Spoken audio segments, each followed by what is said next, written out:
Good morning everyone, good morning. तो भाई कैसे हैं आप सभी? उम्मीद करते हैं सभी बच्चे अच्छे होंगे। और जिन बच्चों का आज पेपर है भाई उनको ऑल द बेस्ट और अपना सेशन शुरू कर लेते हैं। और क्योंकि थोड़ा सा टेक्निकल इशू हो जाता है, क्योंकि ना कई बार क्या होता है कि हम क्लास लेने आते हैं, यहाँ पे कोई और फैकल्टी ले रहा होता है, इसलिए थोड़ा सा लेट हो जाते हैं हम। इस दूसरा देते यार।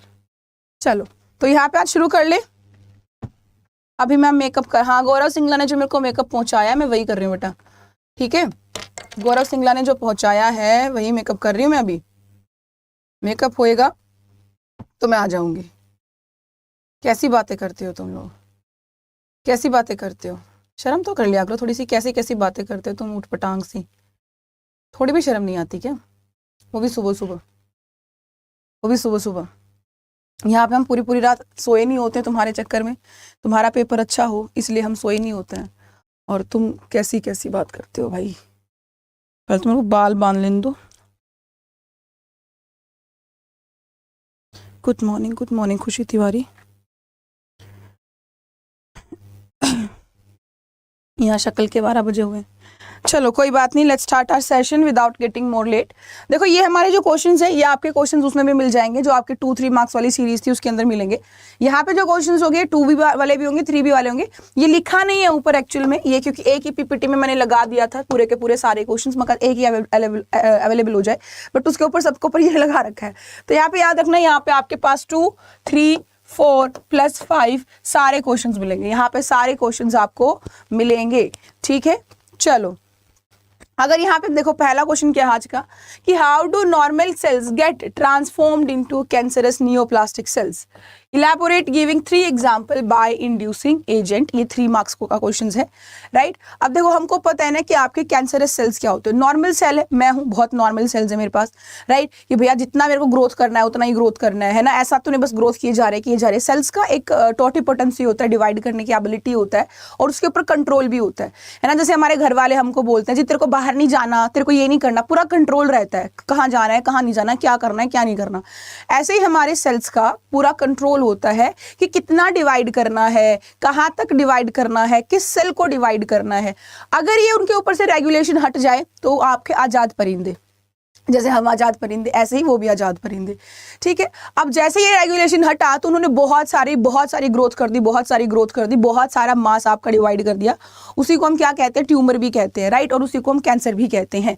तो हमारे पास यहाँ पे क्या हो जाता है, हमारे पास यहाँ पे सीधी सी बात है, क्या हो जाएगा, कैंसरस सेल्स कौन से होते हैं हमारे कैंसरस या फिर नियोप्लास्टिक सेल्स कौन से होते हैं, जिनके पास कोई रेगुलेशन नहीं होता है। Do not have any control on cell dividing या cell division, right. They divide very randomly. Uncontrolled cell growth होती है, यहाँ पे क्या होती है, अनकंट्रोल्ड सेल ग्रोथ होती है, ठीक है। और इसी से हमारा क्या होता है, ट्यूमर बन जाता है, जिससे हमारा क्या बन जाएगा, ट्यूमर। अब देखो बेटो यहाँ पे जो कैंसर को कोज करने वाले होते हैं वो एजेंट्स होते हैं, है ना। जो कैंसर को कोज करेंगे वो क्या होते हैं, एजेंट्स होते हैं। और वो एजेंट्स 3 तरीके के होते हैं, ठीक है। यहाँ पे जो एजेंट्स होंगे हमारे एजेंट्स, ये कितने तरीके के होंगे, 3 तरीके के होते हैं। एक आपके पास फिजिकल तरीका होता है, एक आपके पास केमिकल एजेंट होते हैं, एक बायोलॉजिकल होते हैं। एक बेटा क्या होते हैं, बायोलॉजिकल होते हैं। इनको हम कार्सिनोजेंस भी बोलते हैं। क्या बोलते हैं इनको, कार्सिनोजन भी बोलते हैं। कि भैया फिजिकल कार्सिनोजन होता है, केमिकल कार्सिनोजन होता है, ऐसे कैसे कर देती हूँ कोमा, ठीक है। और बायोलॉजिकल कार्सिनोजन होता है। इनके बारे में अच्छे से इलैबोरेट करेंगे तब जाके हमको नंबर मिलेगा। अच्छा फिजिकल वाला कौन सा हो जाएगा बेटा, फिजिकल वाला कौन सा हो जाएगा, जैसे रेडिएशंस हो गई, कुछ डीएनए के अंदर म्यूटेशंस हमने कोज कर दी, तो वो आपका किस में आता है, यहाँ पे फिजिकल वाले के अंदर आता है, राइट। जैसे कि कोई यूवी रेज के अंडर आ गया, कोई आयनाइज्ड रे के अंडर आ गया, या आपका कोई इंफ्रारेड रे के अंडर आ गया। कहीं भी आपकी जब भी आयनाइज्ड रेडिएशंस की हम बात कर लेते हैं, कहाँ पे बात कर लेते हैं, किसकी, आयनाइज्ड रेडिएशन की बात कर लेते हैं, ठीक है, ठीक है। किसकी बात करेंगे आज, अब भी हम आयनाइज्ड रेडिएशन की बात करेंगे। इसके कांटेक्ट में आ जाते हैं तो होगा क्या, आयनाइज्ड रेडिएशन के कांटेक्ट में आएंगे तो हमारी जो डीएनए है वो डीएनए बेटा म्यूटेट हो जाता है। डीएनए क्या हो जाता है, म्यूटेट हो जाता है। और डीएनए म्यूटेट होगा तो वहां पे सीधी सी बात है हमारा जो कार्सिनोजन है वो एक्टिव हो जाएगा, कंट्रोल हट जाएगा।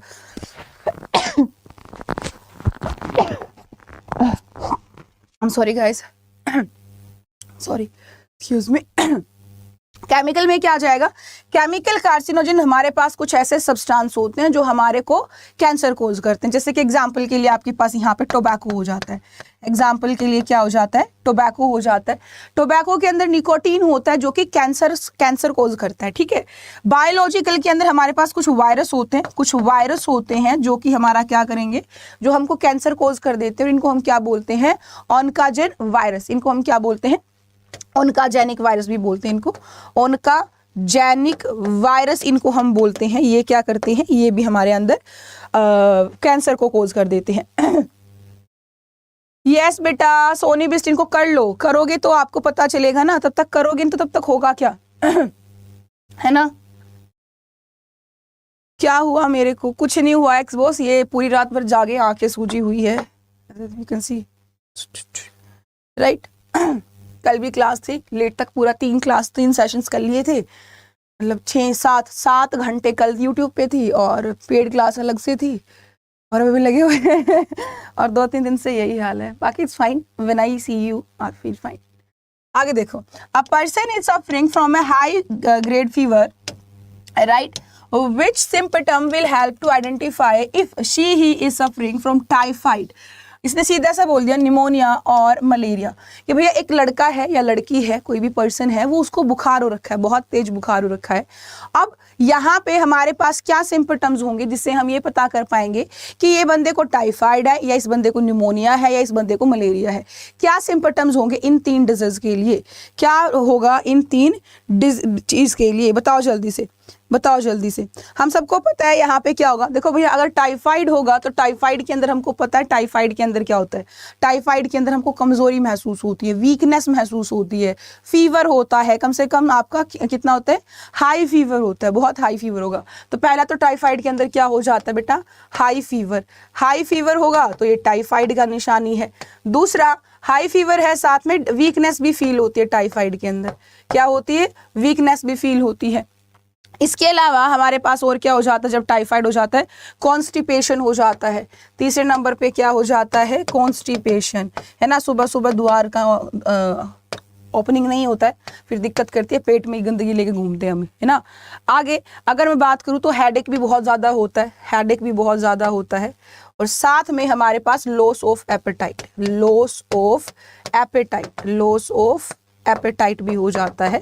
ये आपके किसके सिम्पटम्स है? फीवर के, आपके टाइफाइड के, राइट। अब यहाँ पे अगर मैं बात करूँ किस चीज के? आपके न्यूमोनिया के। तो न्यूमोनिया के लिए हम सबको पता है ना, न्यूमोनिया के अंदर क्या हो जाता है? न्यूमोनिया के अंदर हमारे पास बेटा एक वो होता है जिसको बोलते हैं एल्वोलीज के अंदर फ्लूइड भर जाता है, तो सांस लेने में प्रॉब्लम होता है। तो हमको क्या हो जाएगा? सबसे पहले रेस्पिरेटरी प्रॉब्लम होगी, सांस लेने में प्रॉब्लम होगी, ठीक है। तो सबसे पहले यहाँ पे क्या आ जाएगा बेटा? रेस्पिरेटरी प्रॉब्लम होगा, हमको रेस्पिरेटरी प्रॉब्लम होगा।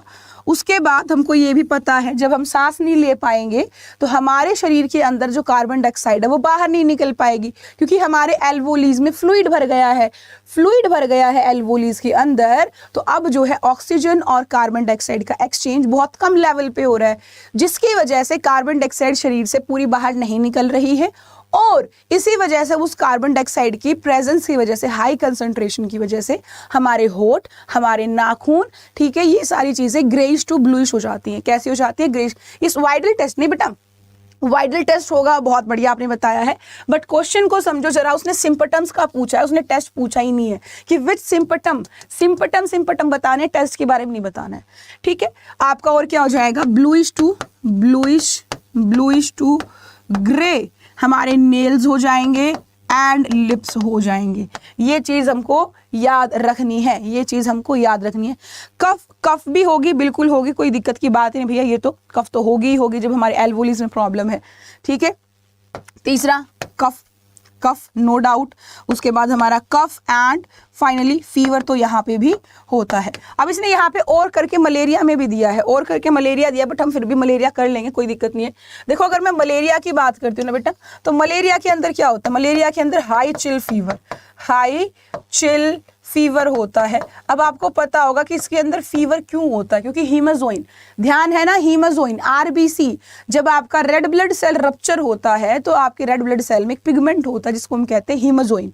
हीमोजोइन के रप्चर होने से बेटा आपको क्या हो जाता है, हाई चिल फीवर हो जाता है, राइट। बट ये 2 से 3 दिन के लिए ही होता है, इसके अलावा ज्यादा सिम्पटम नहीं होते हैं, पूरी बॉडी दर्द करती है, बॉडी पेन रहता है, इसके अलावा कोई दूसरा तीसरा नहीं होगा, बस फीवर और बॉडी पेन। शरीर ऐसा हो जाएगा जैसे किसी ने बहुत बहुत ज्यादा पीटा हो, कूटा हो, फिर आपको छोड़ दिया हो, राइट। तो आंसर इज ये वाला हो जाएगा। चलिए, यस, चलिए, यस, नेजल कंजेशन नहीं बेटा, निमोनिया में नेजल कंजेशन नहीं होता है, वो आपके कफ में होता है। नॉर्मल जो कफ होता है आपका, है ना, नॉर्मल जुकाम जो होता है उसके अंदर होता है, इसके अंदर नहीं होता है, इसके अंदर नहीं होगा, नेजल कंजेशन इतना नहीं होता है। आगे देखो, recognisation of an antigen to protein of a pathogen, exposure to a pathogen occur during many type of immune response including active immunity and induced immunity.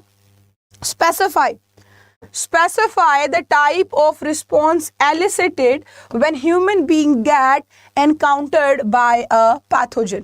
देखो यहाँ पे इसने पूछा क्या है उसके ऊपर ध्यान देना, बस सीधा आंसर करने से मतलब नहीं रहना चाहिए हमको, क्या पूछा है ये भी बहुत ज़्यादा ज़रूरी होता है हम लोगों के लिए, राइट। इसने क्या पूछा कि भैया हमारे पास ना रिकग्नाइजेशन करना है ना, हमारा इम्यून सिस्टम जो है, अगर बात करूँ स्पेशली एक्टिव इम्यूनिटी की या फिर इंड्यूस्ड एक्टिव इम्यूनिटी की, वो बहुत सारे पैथोजेंस को क्या करता है, रिस्पॉन्स करता है, ठीक है, और उनको रिकग्नाइज करता है। अब ये पूछ क्या रहा है ये बात बोलने के बाद कि भैया हमको ये बताओ, हमको स्पेसिफाई कर दो कि जो हमारे ह्यूमन की इम्यूनिटी होती है वो आपके किस कैसा रिस्पॉन्स देती है जब आपका पैथोजन को वो एनकाउंटर कर दिया for the very first time, right. चलो बताओ यहाँ पे होगा क्या, चलो बताओ यहाँ पे।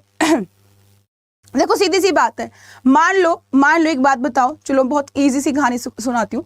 मान लो एक बहुत पिद्दा सा इंसान है, बहुत पतला सा इंसान है, एक तरफ बहुत मोटा सा इंसान है।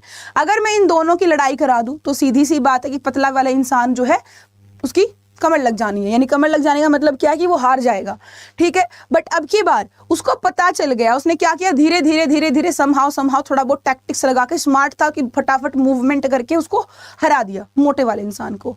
अब जब वो दूसरी बार लड़ने आएगा तो अब पतले वाले इंसान को मालूम है कि इसकी कमजोरी कहाँ है, ये कहाँ प्रॉब्लम करता है, ये कैसे कैसे मूव नहीं कर सकता है, इसको कैसे कूटना है, कोई हालांकि मोटा बहुत है बट हालांकि इसको हम कूट देंगे, राइट। यानी हमको पता चल जाता है। ऐसे आप नॉर्मल चीज ले लो कि जैसे हम किसी के साथ पहली दफा बात करते हैं तो हमको अच्छा लगता है, धीरे धीरे चीजें समझ आती हैं, फिर हम दूर हो जाते हैं।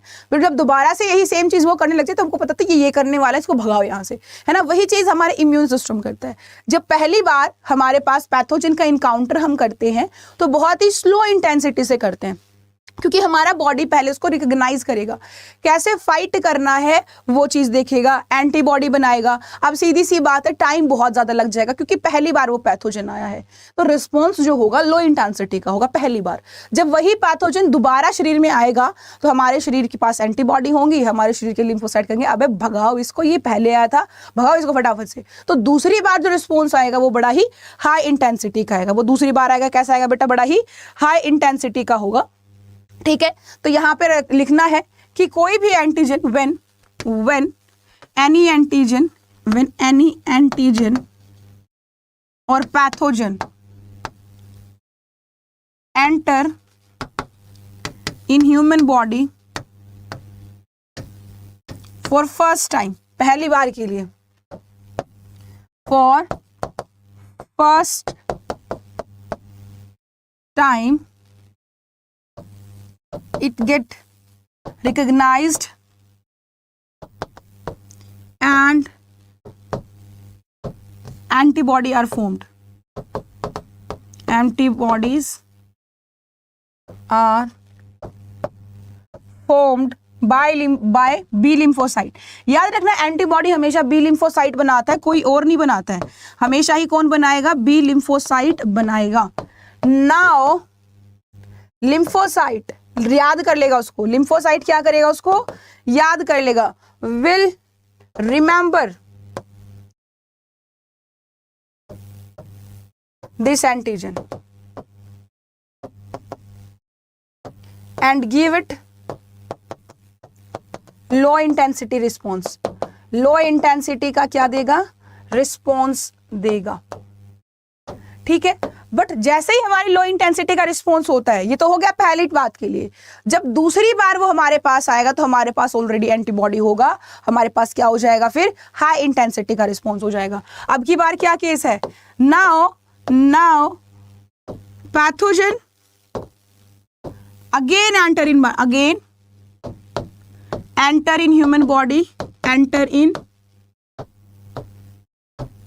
human body,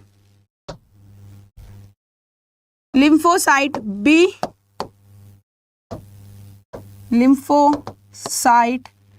have memory of this pathogen and already having antibodies and already having antibodies. Now high intensity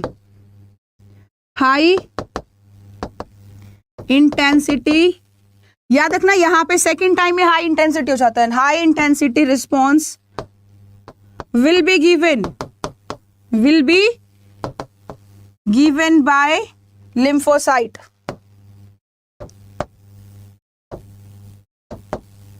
ये आंसर हो जाएगा भाई, ये आंसर हो जाएगा। वैष्णवी आज हमारा बेटा, कोई बात नहीं, रिकॉर्डेड होता है ना, ये तो वैष्णवी रिकॉर्डेड होता है प्यारे बच्चा, बाद में देख लेना। शाम को भी तो क्लास है ना, शाम को हम सैंपल पेपर सोल्व करेंगे, दोबारा से एक नया सैंपल पेपर सोल्व करेंगे। डू नॉट वरी, रिकॉर्डेड होता है बेटा, बाद में देख लेना, राइट। और ऑल द बेस्ट बेटा आपके एग्जाम के लिए, ठीक है। चाहे तो स्क्रीनशॉट ले लो, नहीं तो आपको पीडीएफ मिली जानी है। आगे देखो, अब इन पैथोलॉजिकल लैब, आगे क्वेश्चन क्या कहता है, अच्छा समझ में आ रहा है ना, give me a thumbs up, अगर आपको सब ठीक है, आपको समझ में आ रहा है तो give me a thumbs up और give me my hearts, right. In a pathological lab a series of steps were undertaken for finding the gene of interest. ठीक है, ओके। डिस्क्राइब द स्टेप्स और make a flow chart showing the process of amplification of this gene of interest. चलो अब यहाँ पे सीधी सी बात बोलिए कि हमको हमारा जीन ऑफ इंटरेस्ट ढूंढना है। क्या करना है, जीन ऑफ इंटरेस्ट ढूंढना है, ठीक है। उसको ढूंढने के लिए हमें क्या क्या स्टेप करने पड़ेंगे और उसको हम कैसे कैसे एम्प्लीफाई करेंगे। एम्प्लीफिकेशन का मतलब कौन सा, उसकी मल्टीपल कॉपीज कैसे बनाएंगे, वो चीज़ हमको बताना है, वो चीज़ हमको बतानी है। तो वही चीज़ हमको करनी है भैया। बताओ जल्दी से यहाँ पे, अच्छा नॉर्मल स्टेप्स बता दो मुझे, नॉर्मल स्टेप्स बता दो। नॉर्मल स्टेप्स क्या होते हैं, नॉर्मल स्टेप क्या होते हैं यहाँ पे। और के अंदर है 2 क्वेश्चन है, ध्यान से देखो, अगर आपने ध्यान दिया है तो 2 क्वेश्चन है। चलिए क्वेश्चन वही है, एक ही क्वेश्चन है ये, ठीक है। इसी को और करके लिखा है कि या फिर इसका हम फ्लो चार्ट भी बना सकते हैं, प्रोसेस वही है, सेम है। एम्प्लीफिकेशन में क्या चाहिए होता है हमारे पास, एम्प्लीफिकेशन में क्या होता है, देखो बेटा एम्प्लीफिकेशन में आपका ये हम बात कर रहे होते हैं पीसीआर की। यहाँ पे किसकी बात कर रहे हैं, पीसीआर की, यानी कि हम बात कर रहे हैं पॉलीमरेज चेन रिएक्शन की। किसकी, पॉलीमरेज चेन रिएक्शन की बात कर रहे हैं। और पॉलीमरेज चेन रिएक्शन के अंदर प्यारे बच्चा 3 स्टेप होते हैं। पहले नंबर पे डीनेचुरेशन होता है। डीनेचुरेशन जैसे कि मैंने कल भी बताया था कि डीनेचुरेशन के अंदर हम हमारे डीएनए को हीट कर देते हैं, बहुत ज्यादा हीट कर देते हैं, जिसकी श्रेया, अरे बेटा आपका डिस्क्रिप्शन बॉक्स में गिवन है, अदरवाइज यहां देख लो, ये देख लो ना, यहाँ ओपन है, मिल जाएगा, शेयर किया है मैंने, ठीक है। डीनेचर के अंदर क्या करते हैं बेटा हम, यहाँ पे हम हमारे डीएनए को डीनेचर करेंगे, क्या करके, बहुत सारा टेम्परेचर देके। जनरली 92 से लेके 95 डिग्री सेल्सियस तक हम यहाँ पे टेम्परेचर देंगे और हमारे डीएनए स्ट्रैंड्स को सेपरेट कर देंगे। क्या कर देंगे, डीएनए स्ट्रैंड्स को बेटा, डीएनए स्ट्रैंड्स को सेपरेट कर देंगे, राइट। अब इसके बाद सेकेंड स्टेप जो होगा वो हमारा होगा एनिलिंग का। कौन सा होगा बेटा, एनिलिंग का, एनिलिंग के अंदर टेम्परेचर कंपैरेटिवली कम हो जाता है, यहाँ पे 55 डिग्री सेल्सियस एनिलिंग पे हो जाता है। बट यहाँ पे होगा क्या, देखो मेरे पास जो डीएनए स्ट्रैंड मैंने अलग करा है उसके लिए छोटा सा प्राइमर, देखो कल मैंने आपको प्रोब में और प्राइमर में अंतर समझाया था कि प्रोब वो होता है जो हम रेडियो एक्टिवली लेबल करते हैं, है ना, और हर न्यूक्लियोटाइड को करते हैं। प्राइमर क्या था, एक छोटा सा डीएनए का आरएनए का सीक्वेंस, समटाइम ये आरएनए का होता है, एम्प्लीफिकेशन पीसीआर करते हैं तो डीएनए का सीक्वेंस होता है, नॉर्मल सेल रेप्लिकेट करता है तो आरएनए का होता है ना, छोटा सा डीएनए का सीक्वेंस, उसको हम क्या करते हैं, फिट कर देते हैं, उसके बाद हमारे न्यूक्लियोटाइड अपने आप ऐड करते जाते हैं। याद है सबको, मैंने कल ही समझाया था ये आपका, ठीक है। तो यहाँ पे हम क्या कर देते हैं, प्राइमर्स हमारे जो है वो ऐड हो जाते हैं। अच्छा मुझे ये बताओ, जो प्राइमर्स ऐड होते हैं वो किस तरफ होंगे, क्योंकि टैग पॉलीमरेज होएगा और पॉलीमरेज कहीं ना कहीं पर्टिकुलरली काम करता है ना। तो ये आपके 3 प्राइम एंड पे, कहाँ पे, 3 प्राइम एंड पे अटैच होता है, 3 प्राइम एंड पे क्या करेगा, अटैच होएगा और बनाएगा क्या, अब ये 5 to 3 वाला टेम्पलेट बनाना शुरू कर देगा। अब 5 प्राइम से 3 प्राइम का ये टेम्पलेट का बेस सेट कर देगा 5 to 3, ठीक है। जैसे कि मैंने क्या कहा, यहाँ पे मैंने सिंपल सी चीज कही है, मान लो ये मेरा डीएनए का स्ट्रैंड है, ठीक है, ये जो डीएनए का स्ट्रैंड है यहाँ पे क्या है प्यारे बच्चा, यहाँ पे क्या है, यहाँ 5 to 3 है, यहाँ 5 to 3 है। मैंने इसको क्या किया, सेपरेट कर दिया, मैंने इनको क्या कर दिया, हीट किया और हीट करके इन दोनों को सेपरेट कर दिया। लो जी, मैंने इसको क्या कर दिया, सेपरेट कर दिया, मैंने हीट किया और इसको मैंने अभी सेपरेट कर दिया। अब मेरे पास जो पॉलीमरेज एंजाइम होगा वो कैसे काम करता है, वो 5 प्राइम to 3 प्राइम की डायरेक्शन में काम करता है ना, यानी वो खुद 5 एंड पे बैठा हुआ होना चाहिए, फिर वो 3 प्राइम पे जाएगा। जो वो बना रहा है वो बनता हुआ 5 एंड होना चाहिए। 5 एंड कहाँ से बनेगा, यहाँ से बनेगा तो 3 बन जाएगा, यहाँ से 5 एंड बनेगा कि यहाँ पे जब मैं इसको अटैच करूंगी तो यहाँ पे 5 प्राइम एंड हो जाएगा, 3 प्राइम एंड हो जाएगा, यानी 5 to 3 डायरेक्शन अब की बार इधर से इधर जाएगी। तो इधर से इधर हमारा प्राइमर जो है मैंने अटैच कर दिया है, एक प्राइमर इधर अटैच हो जाएगा, एक प्राइमर इधर अटैच हो जाएगा जो 5 to 3 बनाएगा। ये क्या हो गया, एनिलिंग हो गया। अब यहाँ पे तीसरा स्टेप जो आता है वो एक्सटेंशन आ जाता है, वो बेटा क्या आ जाता है, एक्सटेंशन। एक्सटेंशन में क्या आ जाता है, यहाँ पे ना हमारा पहली बात तो ये टेम्परेचर 72 डिग्री सेल्सियस होगा, यहाँ पे हमारे पास कुछ न्यूक्लियोटाइड होंगे, उस न्यूक्लियोटाइड को हम ऐड करेंगे, साथ में हमारे पास टैग पॉलीमरेज एंजाइम होगा। क्या होगा बेटा, टैग पॉलीमरेज एंजाइम होगा। अच्छा, टैग पॉलीमरेज के ऊपर भी कई बार क्वेश्चन आ जाता है कि टैग पॉलीमरेज हम कहाँ से निकालते हैं, तो इसको हम एक्सट्रैक्ट करते हैं थर्मस एक्विटिकस बैक्टीरिया से। अब यही क्यों यूज करते हैं, इसके पीछे रीजन ये है क्योंकि हाई टेम्परेचर को सस्टेन कर लेता है, ठीक है। अब यहाँ पे ये क्या करेगा, ये आगे से आगे टैग पॉलीमरेज जो है न्यूक्लियोटाइड्स को ऐड करता चलेगा और आपका कंप्लीट टेम्पलेट बना लेगा। क्या बना देगा, कंप्लीट टेम्पलेट बना देगा। तो यहाँ पे क्या आ गया, मेरा पॉलीमरेज बैठ गया, टैग पॉलीमरेज बैठ गया, यहाँ पे मैं टैग पॉलीमरेज बना देती हूँ। क्या बना देती हूँ, यहाँ पे टैग पॉलीमरेज बना देती हूँ। यहाँ पे टैग पॉलीमरेज बैठा हुआ है,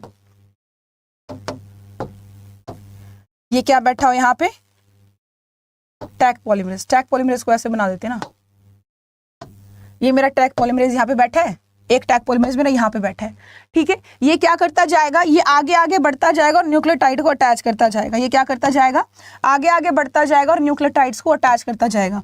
ये क्या करेगा, आगे बढ़ गया और यहाँ पे क्या कर दिया, न्यूक्लियोटाइड्स अटैच कर दिया। ये फिर से क्या हो गया, आगे बढ़ गया, फिर इसने क्या कर दिया, न्यूक्लियोटाइड अटैच कर दिया, फिर से आगे बढ़ गया, फिर इसने क्या कर दिया, न्यूक्लियोटाइड अटैच कर गया, फिर ये दोबारा फिर आगे बढ़ गया, ये फिर आपका दोबारा अटैच कर दिया, आगे बढ़ गया, फिर क्या कर दिया, न्यूक्लियोटाइड अटैच कर दिया। इस तरीके से ये अटैच करता करता करता करता कहाँ तक चला जाता है, अटैच करता करता ये कंप्लीट का कंप्लीट क्या बना देता है बेटा, स्ट्रैंड बना देता है। ऐसे ही इधर भी ये यहाँ तक आ जाएगा, एंड तक आ जाएगा और हमारे पास यहाँ पे क्या होगा, डीएनए के 2 स्ट्रैंड हो जाएंगे। तो इसको हम क्या कहते हैं, इसको हम कहते हैं बेटा एक्सटेंशन, राइट। हमारा टैग पॉलीमरेज आया और इस टैग पॉलीमरेज ने क्या कर दिया, इस टैग पॉलीमरेज ने पूरा कंप्लीट स्ट्रैंड बना दिया। थोड़ा थोड़ा थोड़ा थोड़ा, जैसे मिस्त्री करते हैं ना, एक एक ईंट लगाई, एक एक ईंट लगाई। वो मिस्त्री क्या कर रहा है, उठा के रखी तो रहा है ना, लगा ही तो रहा है ना, वो टैग पॉलीमरेज है। वो क्या है, टैग पॉलीमरेज है, ठीक है। न्यूक्लियोटाइड्स को हम वैसे ही सप्लाई कर देते हैं, बहुत सारा डाल देते हैं मीडियम में, ठीक है। चलो, हाँ, आपको जितना देखो शिवाय बेन, जितना ज्यादा लिख दोगे आप लोगों के लिए बेटर है, बट मैं कहूंगी पॉइंट टू पॉइंट लिखो, क्योंकि आपके मार्क्स स्पेसिफाइड होते हैं कि आपको ये डिफाइन करोगे तो इतना ही मिलेगा नंबर, ज्यादा तो मिलेगा नहीं, है ना, ज्यादा तो मिलेगा नहीं। 1 पॉइंट का 1 नंबर आपका है यहाँ पे, ठीक है। चलिए आगे चलिए, आगे क्या कहें, अरे ओ माय गॉड, 3 क्वेश्चन है यहाँ पे, 3 क्वेश्चन है यहाँ पे। जरा देखो क्या क्वेश्चन है कि द इविल क्वार्टेट, अच्छा मुझे बताना इविल क्वार्टेट क्या होता है। Evil quartet describe the rate of species extension, 5 marks question है ये आपका, 5 मार्क्स क्वेश्चन है ये आपका। Describe the rate of species extension due to human activities, explain how the population of organism is affected by the fragmentation in the habitat.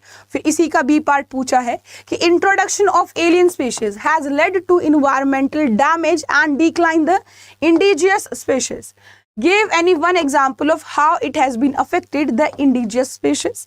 फिर आपका पूछा है कि could the extension of settler sea cow and passenger pigeon be saved by man, और फिर पूछे give a reason to support your answer. चलो चलो, what is the process called?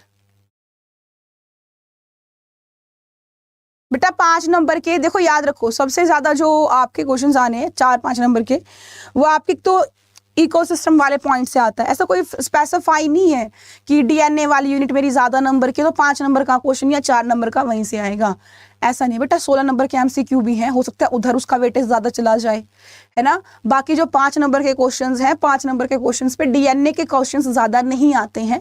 आता भी है तो जेल इलेक्ट्रोफोरेसिस की इमेज लगा के दे देगा, ठीक है, या फिर वो कुछ और चीज पूछ लेगा, ट्रांसक्रिप्शन का कुछ पूछ लेगा, कोई इमेज बेस्ड ही चीज वो करेगा, या स्प्लाइसिंग पूछ लेगा, ठीक है, रेप्लिकेशन फोक के बारे में पूछ लेगा, नहीं तो इतना ज्यादा नहीं होता है, ठीक है। चलिए last question, process PCR, yes polymerase chain reaction, polymerase chain reaction. चलो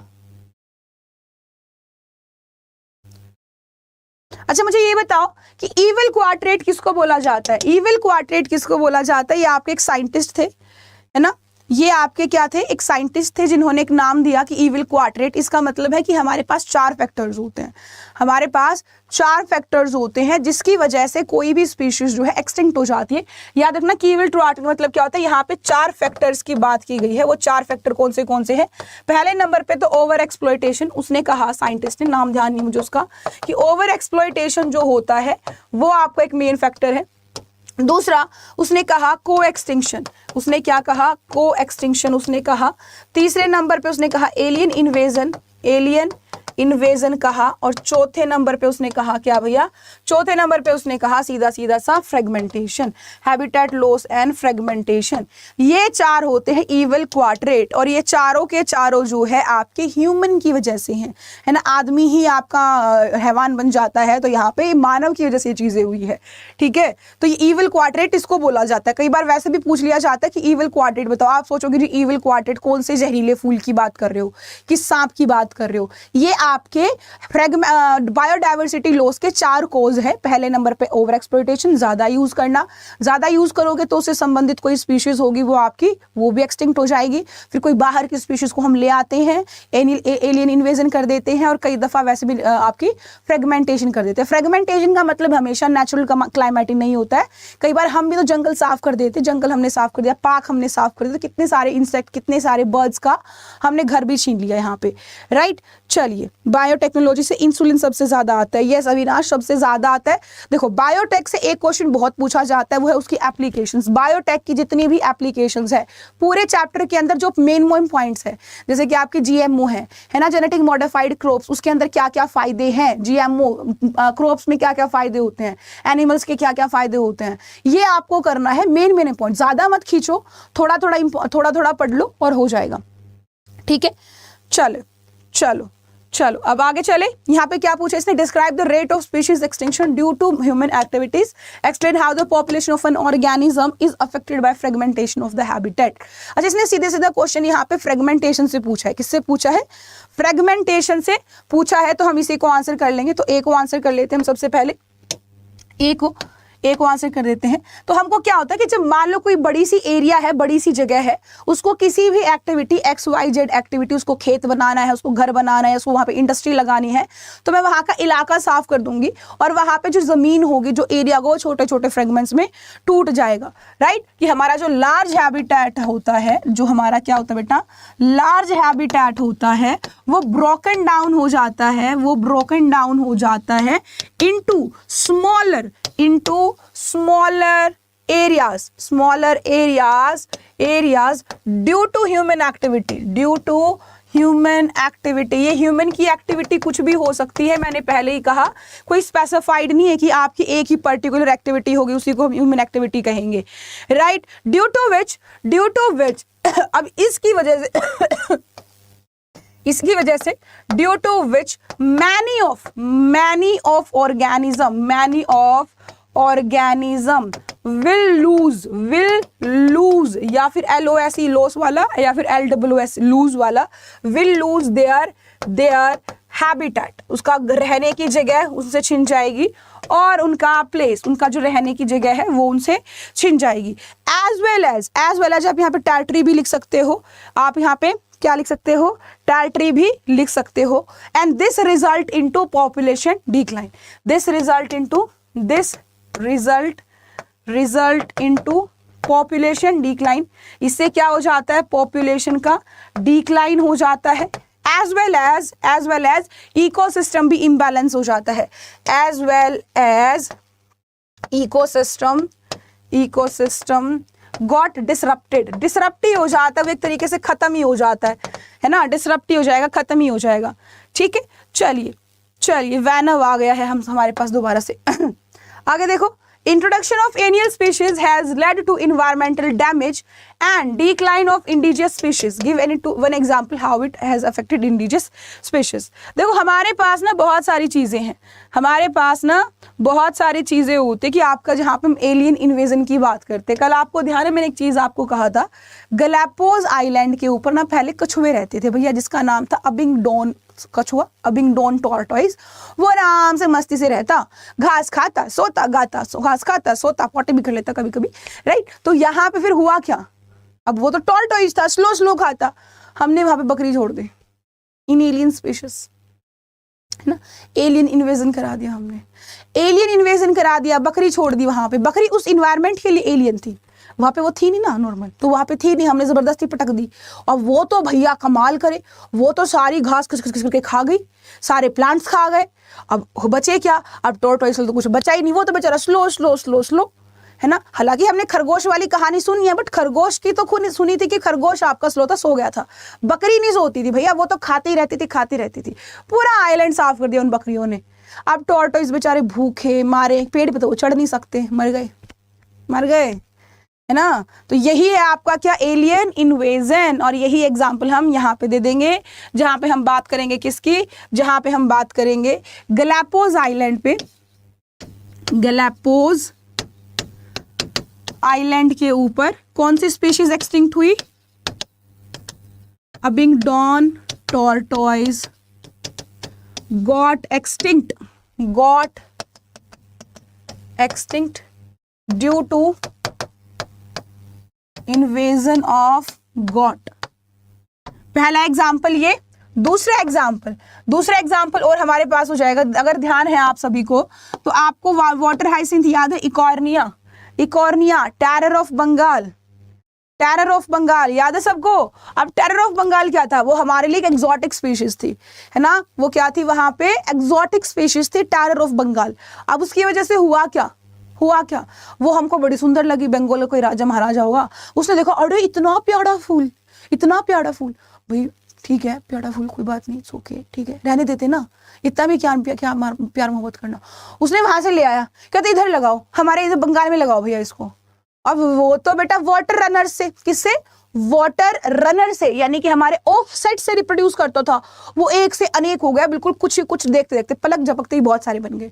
अब वो उसको हटाने की कोशिश कर रहा है, वो हट नहीं रहे हैं, जिसकी वजह से नीचे फिशेस मरे जा रही है, बहुत सारी वहां पे आपकी फिशेस क्या चली गई, एक्सटिंक्ट भी हो गई। ठीक है, एग्जाम्पल के लिए यहाँ पे दूसरा भी लिख सकते हो, इकॉर्निया भी लिख सकते हो आप सभी, राइट, जिसको हम क्या बोलते हैं, वाटर हाइसिंथ बोलते हैं। इसके बारे में भी आप चाहो तो लिख सकते हो, कोई प्रॉब्लम वाली बात नहीं होगी। ठीक है, कोई प्रॉब्लम वाली बात नहीं होगी, राइट, यस। आगे देखो, could the extinction of Steller sea cow, अच्छा ये कहाँ थी Steller sea cow, ये आपकी रशिया में थी, मॉरिशियस में थी, मॉरिशियस में थी, शायद से मॉरिशियस में ही थी, जहां पे आपकी डोडो बत्तख थी, वहीं पे आपकी स्टेलर सी काउ भी थी, तो रशिया में होगी या फिर ये आपकी मॉरिशियस में होगी। आपका स्टेलर सी काउ और पैसेंजर पिजन, इसको क्या आदमी बचा सकता था भैया? क्यों नहीं बचा सकता था? आदमी चाहे तो चांद पे चला जाए और जला भी गया, तो इनको बचाना क्या बड़ी बात है ना? इनको बचाना क्या बड़ी बात है भाई? बिल्कुल बचा सकता था, बिल्कुल बचा सकता था। अब यहाँ पे हुआ क्या? मानव की लालच, मानव का भूख, है ना, ह्यूमन ने अपनी ग्रीड के चलते बहुत ज्यादा ओवर एक्सप्लॉइट कर लिया, इसी वजह से एक्सटिंक्ट हो गए। मानव को क्या चाहिए था? जितनी जरूरत है उतना ही इस्तेमाल करो। अच्छा ठीक है, एक बात बताओ, पानी देखा है? पानी कैसे बहाते हैं? पानी हमारे लिए कोई वैल्यू नहीं रखता, है ना? एक बाल्टी की बजाय 2 बाल्टी में नहाएंगे, है ना? पोछा लगाएंगे तो आंटियों को देखा करो, अपनी मम्मी को देखा करो, क्या करेंगे? 2 जगह पे पोछा लगाया और उस पानी को बदल देंगे भैया, है ना? जैसे कि पूरा ही जो फर्श है उनका हीरे का बना हुआ है ना? तो ऐसा क्या करेंगी मम्मी और कि थोड़ी सी जगह पे पोछा लगाएंगी, 4 जगह पे पोछा लगाया, इतनी सी जगह में पोछा लगाया, पानी बदल के ले आएंगी। हीरे का फर्श लगाओ भैया, वो साफ करना बहुत जरूरी है। अब ये वेस्टेज एक तरीके से, भैया एक बाल्टी से भी तो घर लग सकता है, 2 लगा लो, 3 कर लो, कमरे के अंदर 2-3 बदल देती है महिलाएं, है ना? तो ये चीज थोड़ी गलत हो जाती है। ऐसे ही पानी की नल है, खुला छोड़ दिया, ऐसे के ऐसे चल रहे हैं, पानी बह रहा है, कोई यूज नहीं है ना? मतलब वेस्ट हम बहुत ज्यादा करते हैं। बट वहीं पे किसी शराबी को देखा है? कभी किसी शराबी को देखा है जो दारू वेस्ट करता हो? प्रीशियस वैल्यू, है ना? ऐसे हमको चीजें सेव करनी चाहिए। हम ओवर एक्सप्लॉइट कर लेते हैं, ओवर यूज कर लेते हैं, तो हम भाई बिल्कुल बचा सकते थे। यस, हम बिल्कुल, यहाँ पे आप क्या लिखोगे? हाँ जी, हम यहाँ पे बिल्कुल बचा सकते थे इनको। और बिल्कुल बचाएंगे कैसे? बचाते कैसे? जितनी जरूरत थी उतनी ही हम यूज कर लेते, ग्रीड के चलते ओवर यूज नहीं करना चाहिए था। सिंपल एज दैट, ठीक है, सिंपल एज दैट। चलिए, अरे बेटा जी पढ़ लो रे बाबा, पढ़ने में ध्यान नहीं है क्या? मतलब तुम लोग ना कतई मेरे एफर्ट्स को ना बिल्कुल भी वर्थ नहीं करते हो। Some time I feel it कि तुम 0 बना देते हो मेरे एफर्ट्स को। यहाँ पे भाई मैं पूरी रात सोई नहीं हूँ, मेरी आंखें देखो सूजी हुई हैं, लिटरली मुझे दिख नहीं रहा है आगे, मुझे ना 2-2 दिख रहा है, यहाँ पे 2 नहीं दिख रहा है, मतलब ब्लर दिख रहा है, जो भी दिख रहा है। I can't see your messages, I think आप देख भी नहीं रहे, मैं मैसेज भी कर रही हूँ तो बहुत आगे आगे मुझे देखना पड़ रहा है, ठीक है? मेरा विजन खराब हो गया है ठीक है, लिटरली विजन खराब हो गया है, और आप लोग बातें करते रहते हो, यू आर जस्ट ऑफुल कभी कभी आओ, अश्वर ट्यूटोरियल्स प्रैक्टिकल, देखो एक और प्रैक्टिकल वाला आया है। तो अश्वर की बढ़िया से क्या किया जाए? बढ़िया से उसका स्वागत किया जाए, ठीक है? और हमको पता ही है हम क्या बात बोलते हैं, जब कोई हमारे पास प्रैक्टिकल के लिए बोलता है तो उसको बात बोल दी जाए। चलो भाई, ये तो कर ही दोगे। आगे देखो एक इमेज है आपके पास, image show one below is a sacred group. ये आपकी क्या है? एक देखो दिख रही है ना यहाँ पे, कैसे एलियन से है वैसे कर रहे हैं, है ना? ये सैक्रेड ग्रुप है। सैक्रेड ग्रुप यानी कि पूजनीय स्थल, जिसका हम यहाँ पे रिलीजियस, जिसकी वैल्यू रखते हैं, रिलीजियस वैल्यू रखते हैं, वो हमारा क्या होता है? सेक्रेड ग्रुव होता है, इंडिया के अंदर पाए जाते हैं। एक्सप्लेन करना है कैसे human involvement help in the preservation of these biodiversity rich region. अब बोल रहा जी वैसे तो मानव बहुत वैसा सा है, ओवर एक्सप्लॉइटेशन बहुत करता रहता है, बट फिर भी सेक्रेड ग्रुव हमारी बायो प्रिजर्व्ड है, बट कैसे? हाउ? ठीक है, देखो अश्वर ट्यूटोरियल्स कह रहे हैं मैम प्रैक्टिकल। बेटा जो भी मेरी क्लास में आके बोलते हैं कि भाई मैम बायो के अंदर प्रैक्टिकल करा दो, ये करा दो, वो करा दो, तो उन सभी को मैं एक ही बात बोलना चाहती हूँ, प्यारे बच्चों, जिस समय पे आप पैदा हुए, आपका जो प्रैक्टिकल हुआ, जिसके रिजल्ट से आप पैदा हुए, वो अच्छे से बिल्कुल नहीं हुआ वो प्रैक्टिकल। मैं चाहती हूँ आपके घर वाले वो दोबारा से प्रैक्टिकल करे, आपको दोबारा बर्थ करे में भी थोड़ा अच्छा रिजल्ट आ जाए, राइट? बेवकूफ, बताओ जल्दी से नॉट, यहाँ पे हमारी किसी समिति की जरूरत ही नहीं पड़ी बेटा, यहाँ पे किसी समिति की जरूरत ही नहीं पड़ी, यहाँ पे इसको हमकी समिति की जरूरत ही नहीं पड़ी कहीं पे भी, चित्रित कहीं पे भी जरूरत नहीं पड़ी बेटा हमको यहाँ पे। रीजन बीइंग सैक्रेड ग्रुव है ना। अब पीपल है, पीपल को बचाने के लिए कौन सी आपकी समिति आती है? पीपल को बचाने के लिए कौन सी समिति? तुलसी को बचाने के लिए कौन सी समिति? हमारी रिलीजियस भावनाएं जुड़ी हुई है ना, है ना? हम क्या जुड़े हुए हैं? हमारी भावनाएं जुड़ी हुई है, हम उसको पवित्र मानते हैं, हमारा फेथ है, हम उसको भगवान मानते हैं, हम उसको देव मानते हैं, देवी मानते हैं, तो हमको जरूरत ही नहीं है वहां पे कोई कंजर्वेशन करके, वो ऑटोमेटिकली हो जाता है। क्योंकि हम यहाँ पे क्या लिखेंगे, देखो यहाँ पे वैसे ही बता देती हूँ, डिक्टेट कर देती हूँ, प्लीज लिख लेना, ठीक है। कि भैया इंडिया की जो हिस्ट्री है वो बड़ी ही रिलीजियस रही है, बड़ी ही जो उसका जो कल्चर है वो उसके अंदर, हमारे कल्चर के अंदर हमारे इस रिलीजियस चीज़ों के ऊपर बहुत एम्फसाइज किया गया है। वो क्या किया गया है, बड़ा ही एम्फसाइज किया गया है। जैसे कि फॉरेस्ट है, हम धरती माता बोलेंगे, सूरज देवता बोलेंगे, कितनी सारी चीज़ें जहाँ पे हमारी रिलीजियस वैल्यू जुड़ी हुई है। अब जब यहाँ पे किसी भी ह्यूमन बींग की रिलीजियस सेंटिमेंट किसी भी चीज़ से जुड़ा हुआ होता है तो वहाँ पे ऑटोमेटिकली वो चीज़ हम कंजर्व कर लेते हैं, क्योंकि उसको नुकसान देना हम क्या मानते हैं, पाप मानते हैं, सिन मानते हैं, है ना। और वो हमारा क्या हो जाएगा, यहाँ पे उसी कंजर्वेशन के लिए हेल्प कर जाएगा, राइट। चलो बेटा यूजी पीजी नहीं है, ये आपका बोर्ड एग्जाम्स है, ये आपका बोर्ड एग्जाम्स है, ठीक है। हेलो हेलो हर्षित, हेलो। चलिए चलिए आशुआ ट्यूटोरियल मान नहीं रहा है बेटा, तेरे घर वाले का नंबर दे, तेरे घर वालों का नंबर दे मेरे को फटाफट से, ठीक है। तेरे घर वालों से पूछ लेती हूँ मैं कि तुम्हारा बच्चा मेरी क्लास में कैसे बोल रहा है कि मैम ट्यूटोरियल्स प्लीज बायो के अंदर, प्लीज एक उसको ट्यूटोरियल अच्छे से करके दिखा दीजिए। शायद से वो 2 अलग अलग सेल्स में था ना, देख नहीं पाया ट्यूटोरियल को, एक बार दिखा दीजिए उसको ट्यूटोरियल कैसे करते हैं, नहीं तो खानदान खराब है आपका, आगे जाके पता नहीं कैसे उसके बच्चे होंगे खुद के, ये खुद ऐसा है, ऐसे महानुभव आगे पैदा करेगा, ये चल गया आपका तो हो गया नाम रोशन। अरे भाई थम जाया करो यार, क्या मिल जाता है, मतलब बेइज्जती करा के स्वाद आ जाता है क्या, बेइज्जती करा के स्वाद आ जाता है? नए नए उड़ाते रहते हैं, एक अभी गया तो दूसरा आ जाता है। हाँ नहीं, हाँ इन सीतु आप लिख सकते हो, बी सोमेश बिल्कुल इन सीतु लिख सकते हो, बिल्कुल इन सीतु लिख सकते हो, कोई दिक्कत वाली बात नहीं है। बट यहाँ पे सेक्रेड ग्रूव है तो हमको यहाँ पे एक्स सीतु तो करेंगे ही नहीं, क्योंकि जगह तो बदलेंगे नहीं ना, ठीक है। चलो आगे चले, value of Z, value of Z जिसको हम क्या बोलते हैं, रिग्रेशन कोफिशिएंट बोलते हैं, वो हमारा कंसीडर किया जाता है for measuring the species richness of an area if the value of Z is 0.7 for area A and 0.15 for area B, which area has higher species richness and a steeper slope. बताओ भैया किसके पास है, सीधी सी बात है, हमको ये पता है जेड का मतलब क्या है, स्पीशीज रिचनेस। यहाँ पे 0.7 ये ज्यादा रिच है या 0.15 ये ज्यादा रिच है, बताओ जल्दी से।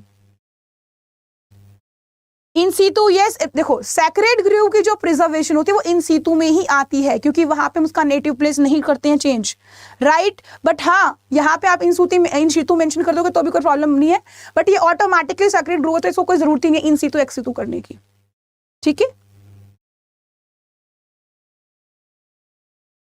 चलो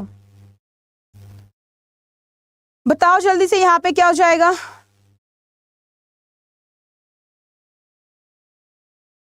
सीधी सी बात है भैया, यहाँ पे एरिया ए जो है 0.7 है ना, यहाँ पे देखो 15, 0.15 आपको देखने में नंबर लग रहा होगा, बट हमको पता है पॉइंट लगाने के बाद जितना ज्यादा बड़ा नंबर उतना ही वो छोटा हो जाता है ऑटोमेटिकली।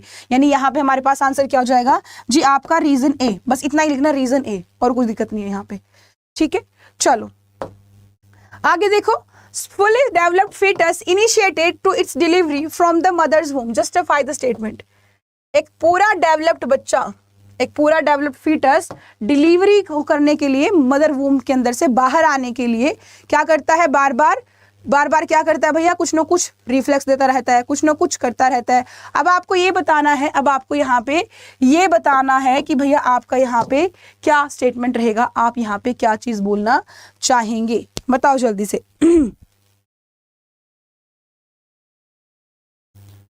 एक मिनट रुको भैया, तब तक आप मुझे बताओ आप यहाँ पे क्या कहेंगे।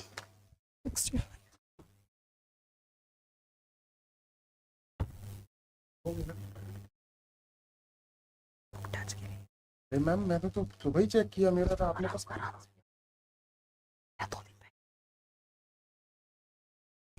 साहिल से बात कर लो आप। चलिए ओके बताओ भाई जल्दी से बताओ बताओ, नहीं तो यहाँ पे लोग आतंक मचाने के लिए आ गए हैं, जल्दी बताओ फटाफट से। मेरा भी बुक टेस्ट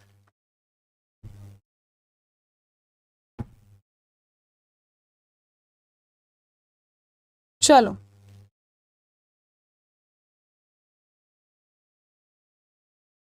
ये सारे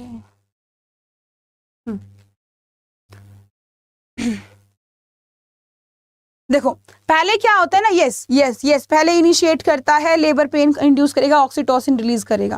देखो सबसे पहले बच्चा क्या करता है ना, सबसे पहले बच्चा जो है ना एक हल्का सा ना कॉन्ट्रैक्शन देगा, जिसको हम बोलते हैं फीटल रिफ्लेक्स। क्या बोलते हैं सबसे पहले? Foetal reflex. यहाँ पे हमारे पास क्या होता है, यहाँ पे हमारे पास ना सबसे पहले जो फुली डेवलप्ड बेबी होता है, जो आपका क्या होता है फुली डेवलप्ड बेबी होता है ना, वो फुली डेवलप्ड फीटस हमारा एक रिफ्लेक्स देता है। वो क्या देता है भैया? एक रिफ्लेक्स देता है।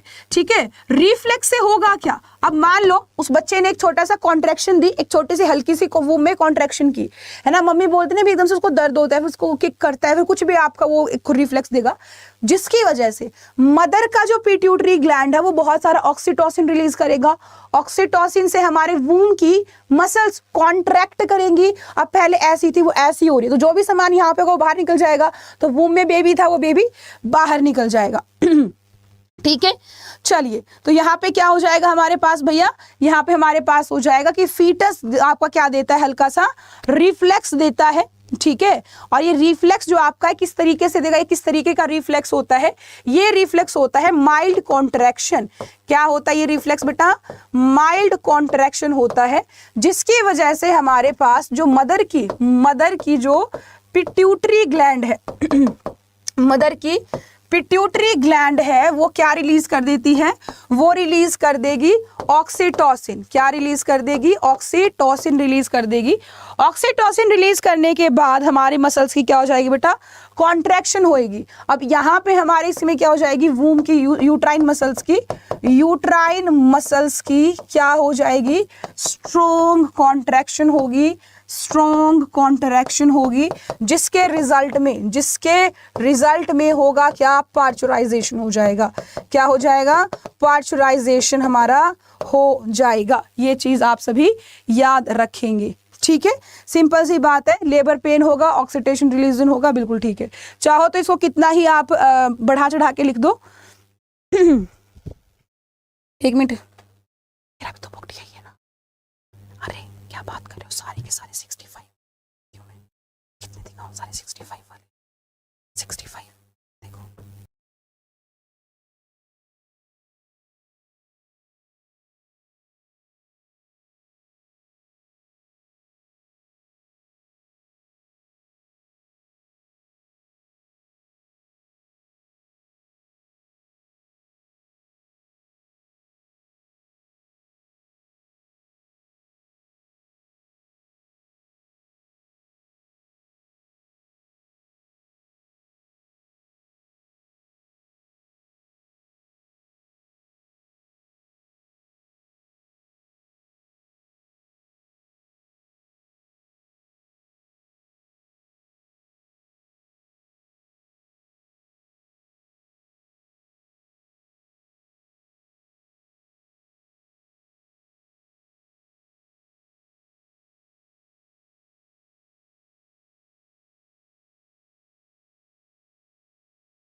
चलिए भाई।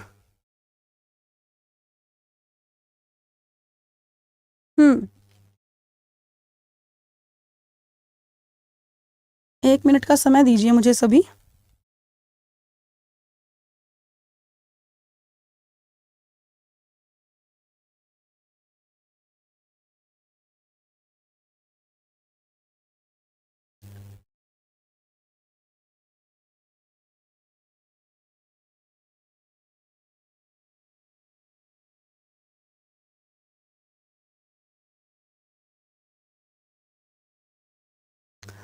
चलिए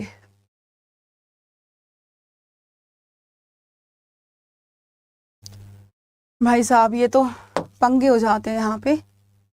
चलो क्वेश्चन देखो अगला। How would you find out the genotype of a pea plant with violet flowers? Violet flowers का pea type आप कैसे पता करोगे? Explain with the help of Punnett square showing the crosses.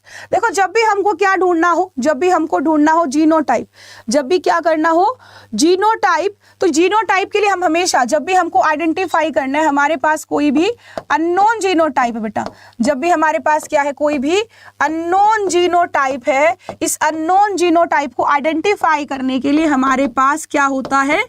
Test cross होता है बेटा। क्या होता है? टेस्ट क्रॉस होता है।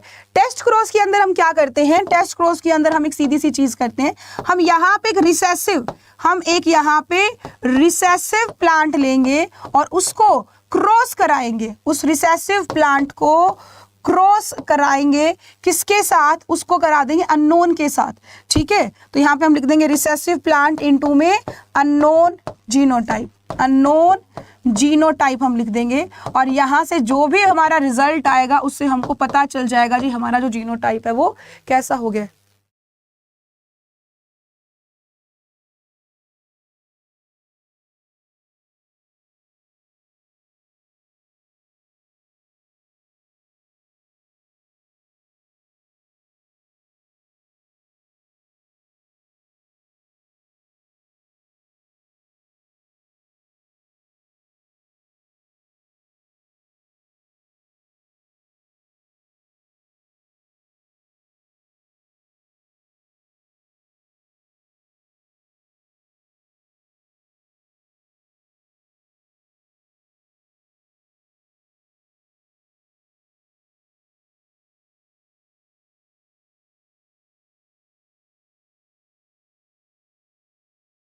चलिए भाई देखिए आखिरी क्वेश्चन है ये आपका, है ना, क्योंकि यहाँ पे बार बार आतंक मचा हुआ है एंड करने के लिए।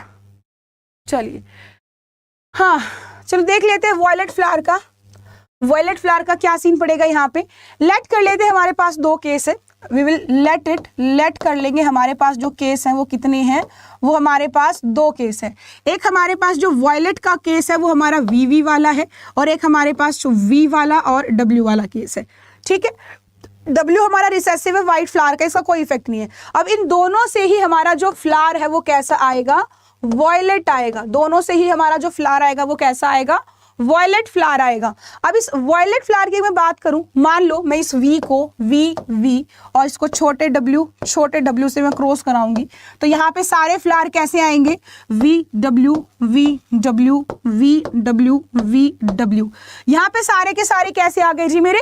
सारे के सारे आपके वॉयलेट फ्लावर आ जाएंगे। जब सारे के सारे वॉयलेट फ्लावर, इसका मतलब यहाँ पे जो मेरा जीनोटाइप है वो कैसा है? होमोजाइगस कंडीशन का है। वहीं पे अगर मैं बात करूं यहाँ पे, तो लेट कर लेती हूं मैं फॉर ए मोमेंट में लेट कर लेती हूं कि यहाँ पे मेरे पास ऐसे वाला केस है और यहाँ पे मैंने यहाँ पे इसके साथ क्रॉस कर लिया। अब यहाँ पे मैं देखूं, यहाँ पे अगर मैं देखूं तो यहाँ पे क्या हो जाता है भैया?